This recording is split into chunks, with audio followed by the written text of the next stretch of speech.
નમસ્કાર વિદ્યાર્થી મિત્રો, ઓમ એજ્યુકેશન ઊંઝામાં આપ સૌનું સ્વાગત કરું છું. વિદ્યાર્થી મિત્રો, આજે આપણે ધોરણ 10 સ્વ અધ્યયન પોથીની અંદર વિજ્ઞાનનું પ્રકરણ નંબર 2 એસિડ, બેઝ અને ક્ષાર એનું સોલ્યુશન જોઈએ.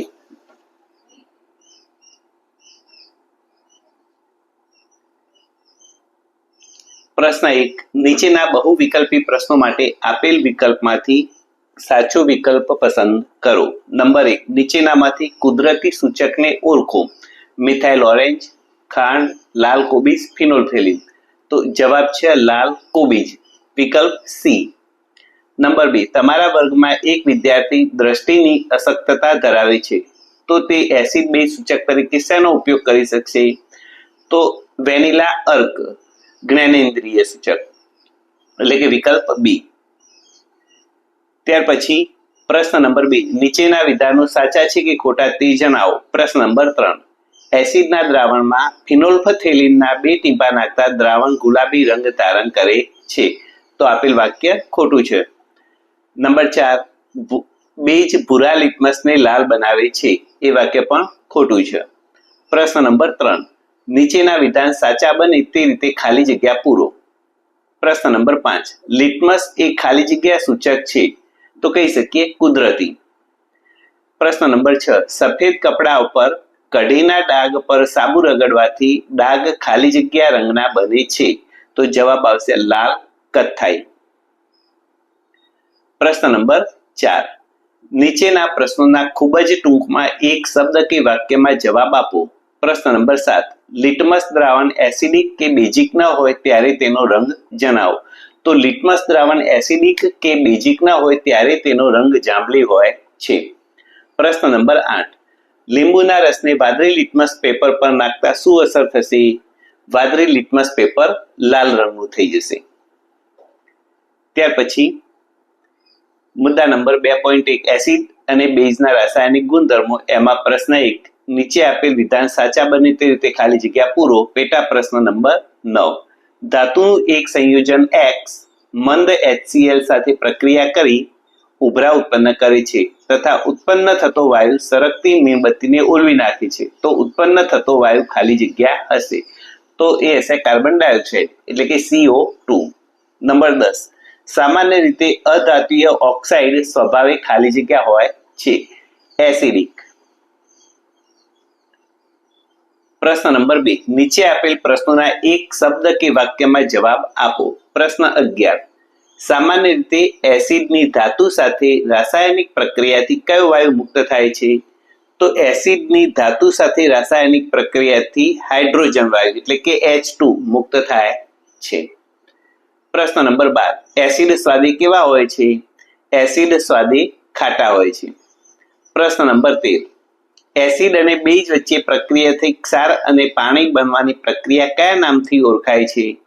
તો એસિડ અને બેઝ વચ્ચે પ્રક્રિયા થઈ ક્ષાર અને પાણી બનવાની પ્રક્રિયા તટસ્થીકરણ, એટલે કે ન્યુટ્રલાઇઝેશન નામે ઓળખાય છે.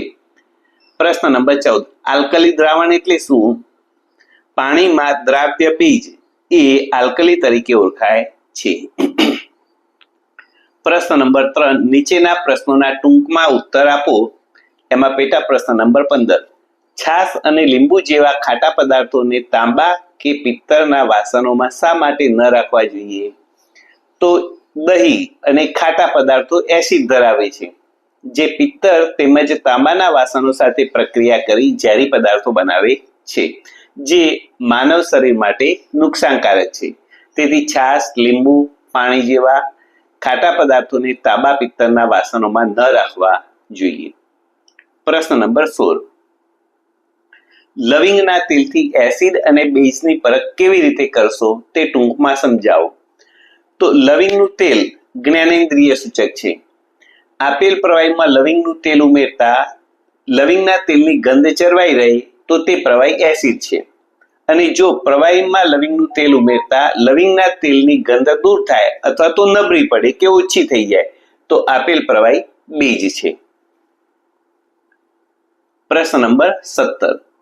નીચે આપેલ રાસાયણિક પ્રક્રિયાના સમીકરણો પૂર્ણ કરો અને નિપજોના નામ દર્શાવો. Number 1. CaOH2 plus CO2 gives CaCO3 plus H2O. Number 2, CaCO3 plus H2O plus CO2 gives Ca કૌંસમાં HCO3 કૌંસ પૂરો 2. પ્રશ્ન નંબર 18. મંદ સલ્ફ્યુરિક એસિડની એલ્યુમિનિયમ ધાતુ સાથેની રાસાયણિક પ્રક્રિયા સમતોલિત સમીકરણ સાથે દર્શાવો. તો જ્યારે મંદ સલ્ફ્યુરિક એસિડ એલ્યુમિનિયમ ધાતુ સાથે પ્રક્રિયા કરે છે ત્યારે તે એલ્યુમિનિયમ સલ્ફેટ અને હાઇડ્રોજન વાયુ મુક્ત કરે છે. એનું રાસાયણિક સમીકરણ આપણે લખીએ 2Al plus 3H2SO4 gives Al2SO4 કૌંસ પૂરો 3 plus 3H2. પ્રશ્ન નંબર 4. નીચે આપેલ પ્રશ્નોના માગ્યા મુજબ જવાબ આપો. એમાં પ્રશ્ન નંબર 19. વિજ્ઞાનના તાસ દરમિયાન શિક્ષક તેમના વિદ્યાર્થીને 3 કસનરી આપે છે. તેમાંથી એક કસનરીમાં નિસ્યંદિત પાણી, બાકીની 2 કસનરીમાં અનુક્રમે એસિડિક અને બેઝિક દ્રાવણો છે. જો શિક્ષક દ્વારા વિદ્યાર્થીને માત્ર લાલ લિટમસ પેપર આપેલ છે તો વિદ્યાર્થી દરેક કસનરીમાં રહેલા ઘટકોની ઓળખ કેવી રીતે કરશે? તબક્કાવાર સમજાવો. તો તબક્કો 1. વિદ્યાર્થી પાસે લાલ લિટમસ પત્ર છે. બેઝિક દ્રાવણની ઓળખ. વિદ્યાર્થી 3 કસનરીમાં લાલ લિટમસ પેપર ડુબાડશે. જે કસનરીમાં લાલ લિટમસ પેપર વાદળી બનશે તે કસનરીમાં બેઝિક દ્રાવણ છે. એટલે કે 3 માંથી 1 નીકળી ગઈ, હવે માત્ર 2 વધી અને લિટમસ પેપર કેવું થઈ ગયું? વાદળી રંગનું. તબક્કો 2. નિસ્યંદિત પાણી અને એસિડિક દ્રાવણની ઓળખ. બાકી રહેલ બંને કસનરીમાં ઉપરોક્ત વાદળી બનેલું લિટમસ પેપર ડુબાડશે.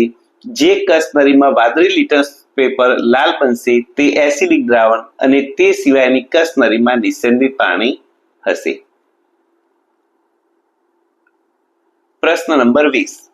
એક બીકરમાં થોડા પ્રમાણમાં કોપર ઓક્સાઇડનું દ્રાવણ લો. હવે તેને હલાવતા રહીને તેમાં ધીરે ધીરે મંદ HCl ઉમેરો. તો નંબર 1. દ્રાવણમાં થતું રંગ પરિવર્તન જણાવો અને તે શાના કારણે થાય છે તે સમજાવો. તો કોપર ઓક્સાઇડનું દ્રાવણ લઈ તેને ધીરે ધીરે હલાવી મંદ HCl ઉમેરીએ તો દ્રાવણનો રંગ વાદળી લીલો થઈ જાય છે. કેમ? હવે એનું કારણ જોઈએ. તો કોપર ઓક્સાઇડ એ બેઝિક ઓક્સાઇડ અને મંદ HCl એ એસિડ છે. બંને વચ્ચે તટસ્થીકરણની પ્રક્રિયા થઈ કોપર ક્લોરાઇડ એટલે કે CuCl2 અને પાણી એટલે કે H2O બને છે. CuCl2 એટલે કે કોપર ક્લોરાઇડના કારણે દ્રાવણનો રંગ વાદળી લીલો બને છે. પ્રશ્ન નંબર 2 એટલે એનો જે આપણને 20મો પ્રશ્ન આપ્યો છે એનો બીજો પ્રશ્ન છે કે કોપર ઓક્સાઇડના દ્રાવણમાં HCl ઉમેરતા. તો ઉપરોક્ત રાસાયણિક પ્રક્રિયા સમતોલિત સમીકરણ સાથે દર્શાવો. આ પ્રક્રિયામાં CuO અને HCl વચ્ચે તટસ્થીકરણની પ્રક્રિયા થઈ કોપર ક્લોરાઇડ એટલે કે CuCl2 અને પાણી એટલે કે H2O બને છે. રાસાયણિક સમીકરણ લખીએ. CuO plus twice HCl gives CuCl2 plus H2O. પ્રશ્ન નંબર 21. એસિડિક ઓક્સાઇડ અને બેઝિક ઓક્સાઇડ એટલે શું? ઉદાહરણ આપી સમજાવો. જે ઓક્સાઇડ પાણી સાથે પ્રક્રિયા કરી એસિડ બનાવતા હોય તેમને એસિડિક ઓક્સાઇડ કહે છે.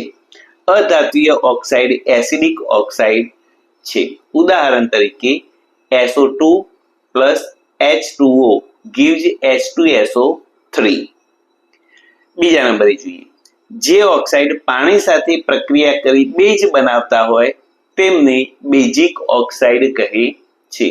ધાતુય ઓક્સાઇડ બેઝિક ઓક્સાઇડ છે. એનું ઉદાહરણ લઈએ તો Na2O plus H2O gives 2NaOH. પ્રશ્ન નંબર 22. નીચે દર્શાવેલ પ્રક્રિયાઓ માટે પહેલા શબ્દ સમીકરણો અને ત્યાર પછી સમતોલિત સમીકરણો લખો. તો પહેલું આપણને આપ્યું છે મંદ હાઇડ્રોક્લોરિક એસિડની મેગ્નેશિયમ પટ્ટી સાથે પ્રક્રિયા કરતા. તો જવાબ લખીએ, મંદ હાઇડ્રોક્લોરિક એસિડની મેગ્નેશિયમ સાથે પ્રક્રિયા થઈ મેગ્નેશિયમ ક્લોરાઇડ અને હાઇડ્રોજન વાયુ બને છે. ઉષ્માક્ષેપક પ્રક્રિયા છે એટલે કે ગરમી ઉત્પન્ન થાય અને પ્રક્રિયા ઝડપી હોય. એનું રાસાયણિક સમીકરણ લખીએ, Mg વત્તા twice HCl gives MgCl2 plus H2. બીજા નંબરનો પ્રશ્ન છે, મંદ સલ્ફ્યુરિક એસિડની દાણાદાર ઝીંક સાથે પ્રક્રિયા કરતા. તો મંદ સલ્ફ્યુરિક એસિડની દાણાદાર ઝીંક સાથે પ્રક્રિયા થઈ ઝીંક સલ્ફેટ નામનો ક્ષાર અને હાઇડ્રોજન વાયુ ઉત્પન્ન થાય છે. આ પ્રક્રિયા ઝડપી અને ઉષ્માક્ષેપક છે એટલે કે ગરમી ઉત્પન્ન થાય છે. રાસાયણિક સમીકરણ Zn વત્તા H2SO4 gives ZnSO4 plus H2. પ્રશ્ન નંબર 3, મંદ હાઇડ્રોક્લોરિક એસિડની દાણાદાર ઝીંક સાથે પ્રક્રિયા કરતા. તો મંદ હાઇડ્રોક્લોરિક એસિડની દાણાદાર ઝીંક સાથે પ્રક્રિયા થઈ ઝીંક ક્લોરાઇડ અને હાઇડ્રોજન વાયુ બને છે. પ્રક્રિયા ઝડપી અને ઉષ્માક્ષેપક છે. રાસાયણિક સમીકરણ Zn plus twice HCl gives ZnCl2 plus H2. અને ચોથા નંબરનો પ્રશ્ન આપ્યો છે, ઝીંક ધાતુની સોડિયમ હાઇડ્રોક્સાઇડના દ્રાવણ સાથેની પ્રક્રિયા. ઝીંક ધાતુની સોડિયમ હાઇડ્રોક્સાઇડ સાથે પ્રક્રિયા થઈ સોડિયમ ઝિંકેટ અને હાઇડ્રોજન વાયુ ઉત્પન્ન થાય છે. રાસાયણિક સમીકરણ જોઈએ, Zn plus NaOH gives Na2ZnO2 plus H2. ત્યાર પછી મુદ્દા નંબર 2.2, તમામ એસિડ અને બેઝમાં શું સમાનતા છે એના પ્રશ્નો. પ્રશ્ન નંબર 1, નીચેના વિધાનો સાચા છે કે ખોટા તે જણાવો. પ્રશ્ન નંબર 23, એસિડમાં વધુ માત્રામાં પાણી ઉમેરતા H3O પ્લસ આયનની સાંદ્રતામાં વધારો થાય છે. તો વિધાન ખોટું છે. પ્રશ્ન નંબર 24, બધા જ આલ્કલી બેઝ છે પરંતુ બધા જ બેઝ આલ્કલી નથી. તો વિધાન સાચું છે. પ્રશ્ન નંબર 25, શુષ્ક HCl વાયુ એસિડિક ગુણધર્મ ધરાવે છે. વિધાન ખોટું છે. પ્રશ્ન નંબર 2, નીચે આપેલ રાસાયણિક સમીકરણ પ્રક્રિયાઓમાં રિક્ત સ્થાનોની પૂર્તિ કરો. પ્રશ્ન number 26, H plus plus H2O gives H3O plus. 27, CH3COOH gives CH3COO minus plus H3O plus. 28, NaOH gives Na plus OH minus. 29, MgOH twice gives Mg2 plus 2OH minus. 30, KOH gives K plus OH minus. 31, HNO3 gives H plus NO3 minus. ત્યાર પછી જોઈએ પ્રશ્ન number 3, નીચે આપેલ પ્રશ્નોના માગ્યા મુજબ ટૂંકમાં જવાબ આપો. પ્રશ્ન નંબર 32, કોઈ પણ એસિડનું મંદન કરતી વખતે એસિડને પાણીમાં ઉમેરવાની સલાહ આપવામાં આવે છે, નહીં કે પાણીને એસિડમાં. કારણ સમજાવો. જો એસિડમાં પાણી ઉમેરવામાં આવે તો ઉત્પન્ન થતી ઉષ્મા મિશ્રણને બહારની તરફ ઉસારી શકે છે અને દાજી શકાય છે. ઘણી વખતે અતિશય સ્થાનિક ઉષ્માને કારણે પાત્ર તૂટી પણ શકે છે.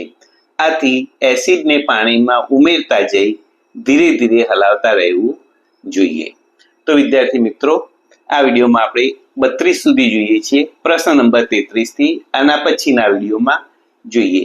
જો વિદ્યાર્થી મિત્રો ચેનલ સબસ્ક્રાઇબ ન કરી હોય તો ચેનલને સબસ્ક્રાઇબ કરી દેજો, વિડીયો લાઈક કરી દેજો. નવા વિડીયોમાં મળીશું. જય હિન્દ, જય ભારત.